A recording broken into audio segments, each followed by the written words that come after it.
NHAI के अधिकारियों के साथ मारपीट की गई। अब उन्हीं के खिलाफ एफआईआर दर्ज करा दी गई है। जो पीड़ित है अब उन्हीं के खिलाफ मुकदमा भी दर्ज हो गया है।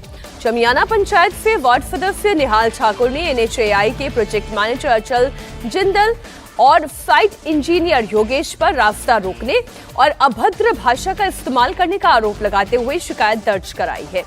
क्या ये मंत्री अनिरुद्ध सिंह के खिलाफ एफआईआर का बदला है? आखिर मारपीट के मामले में जो पीड़ित है उन्हीं के खिलाफ किसके कहने पर एफआईआर दर्ज कराई गई है? क्या हिमाचल सरकार अपने मंत्री को बचाने की कोशिश कर रही है?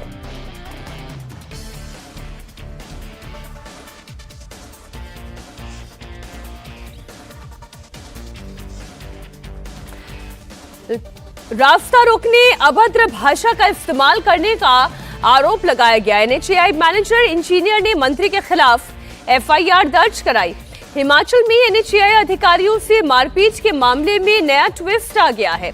पहले तो मंत्री अनिरुद्ध सिंह के खिलाफ एफआईआर दर्ज हुई, लेकिन अब जो विक्टिम है इस पूरे मामले में उनके खिलाफ भी मामला दर्ज हुआ है। इधर बड़ी खबर भुवनेश्वर से भी, जहां एडिशनल कमिश्नर से मारपीट के बाद अब देवभूमि हिमाचल प्रदेश से national highway authority of India के अधिकारियों के साथ मारपीट का मामला तूल पकड़ता जा रहा है। मंत्री अनिरुद्ध सिंह पर अपनी ही सरकार में एफआईआर दर्ज की गई। आने वाले समय में अनिरुद्ध सिंह की मुश्किलें बढ़ना तय है। अनिरुद्ध सिंह पर national highway authority of India के मैनेजर इंजीनियर की पिटाई का आरोप है। इस मामले में जहां बीजेपी कांग्रेस की सरकार पर लगातार सवाल उठा रही है, तो वहीं केंद्रीय मंत्री नितिन गडकरी भी बेहद गुस्से में हैं। उन्होंने हिमाचल के सीएम से आरोपी मंत्री के खिलाफ सख्त कार्रवाई की मांग की है। मारपीट की वारदात 30 जून की है, जब मंत्री अनिरुद्ध शिमला में 5 मंजिला बिल्डिंग ढहने का जायजा लेने के लिए वहां पर पहुंचे थे। पीड़ित परिवारों ने आरोप लगाया कि एनएचएआई के 4 लेन के कटिंग की वजह से मकान की नींव हिल गई। मंत्री के जायजे के बाद अधिकारियों से मारपीट की घटना भी हुई। मंत्री एनएचएआई के प्रोजेक्ट मैनेजर और इंजीनियर को एक कमरे में लेकर गए, घड़े से सिर पर वार कर दिया। बीच बचाव करने पर इंजीनियर को भी पीटा गया। वहां पर मौजूद किसी ने भी एनएचएआई अधिकारियों को बचाने की कोशिश नहीं की। यह भी हैरान कर देने वाली बात है।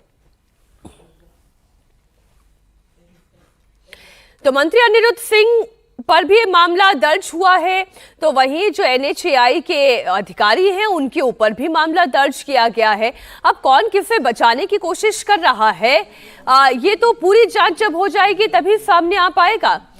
एनएचएआई मैनेजर हो या फिर अनिरुद्ध सिंह हो, इधर केंद्रीय मंत्री नितिन गडकरी ने सुखू सरकार से मांग की है कि जल्द इस मामले में पूरी कार्रवाई हो। अनिरुद्ध सिंह के खिलाफ बीएनएस की 5 धाराओं में मुकदमा दर्ज किया गया है। धारा 132 यानी कि सरकारी कर्मचारी को काम करने से रोकना, धारा 121(1) जिसमें सरकारी कर्मचारी को जानबूझकर चोट पहुंचाना शामिल है, धारा 352 शांति भंग करने की कोशिश, धारा 126(2) गलत तरीके से किसी व्यक्ति को रोकना, धारा 3(5) जिसमें कॉमन इंटेंशन से किया गया अपराध, ये तमाम धाराएं शामिल हैं। अब मोदी सरकार में road transport minister Nitin Gadkari की इस पूरे मामले पर नजर है। नितिन गडकरी ने सोशल मीडिया एक्स पर एक पोस्ट करके लिखा, एनएचएआई अधिकारियों के साथ मारपीट कानून के शासन का अपमान है। गडकरी ने अपने पोस्ट में बताया कि उन्होंने हिमाचल के चीफ मिनिस्टर सुखू से फोन पर बात की और दोषियों पर सख्त से सख्त कार्रवाई करने को कहा। बिना देरी के एनएचएआई अधिकारियों को इंसाफ मिलना चाहिए। अधिकारियों के साथ मारपीट के बाद एनएचएआई की तरफ से हिमाचल प्रदेश के मुख्य सचिव को लेटर लिखा गया है। एनएचएआई चेयरमैन संतोष कुमार यादव के पत्र में लिखा है, इस तरह मारपीट से एनएचएआई कर्मचारियों का मनोबल गिरेगा। इससे हिमाचल में 23,000 करोड़ की लागत से निर्माणाधीन 17 नेशनल हाईवे प्रोजेक्ट्स का काम भी प्रभावित होगा। मारपीट की घटना पूरे प्रदेश की कानून व्यवस्था पर सवाल उठाती है। मामले की निष्पक्ष जांच की भी मांग की गई है। हिमाचल में जो कुछ हुआ उससे लेकर बीजेपी लगातार कांग्रेस की सुखू सरकार पर सवाल उठा रही है। पूर्व मुख्यमंत्री जयराम ठाकुर से लेकर पूर्व केंद्रीय मंत्री अनुराग ठाकुर ने मंत्री अनिरुद्ध सिंह पर कड़ा एक्शन लेने की मांग की है।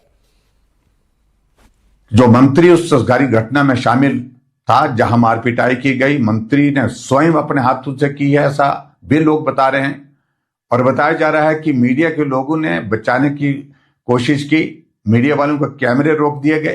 कांग्रेस की सरकार के कारनामों का यह दौर लगातार इस प्रकार से घटित हो रहा है, जहां इनके नेता, इनके मंत्री, इनके विधायक ऐसी ऐसी घटनाओं को अंजाम दे रहे हैं जो कभी हिमाचल प्रदेश ने न पहले सुनी न कभी देखी थी। और अगर ऐसा है तो मंत्री के खिलाफ मुख्यमंत्री को कार्रवाई करके उनको मंत्रिमंडल से हटाना चाहिए। देखिए, देवभूमि का इससे बड़ा दुर्भाग्य क्या होगा, जहां के एक मंत्री का नाम एफआईआर में आए, कंप्लेंट में आए और ये कहा जाए कि national highway authority of India के अधिकारियों को कमरे में बंद करके उनके सिर फोड़ने का काम किया जाए। आखिरकार हिमाचल प्रदेश में सरकार है या नहीं है? और सरकार है तो सरकार के मंत्री किस काम पे लगे?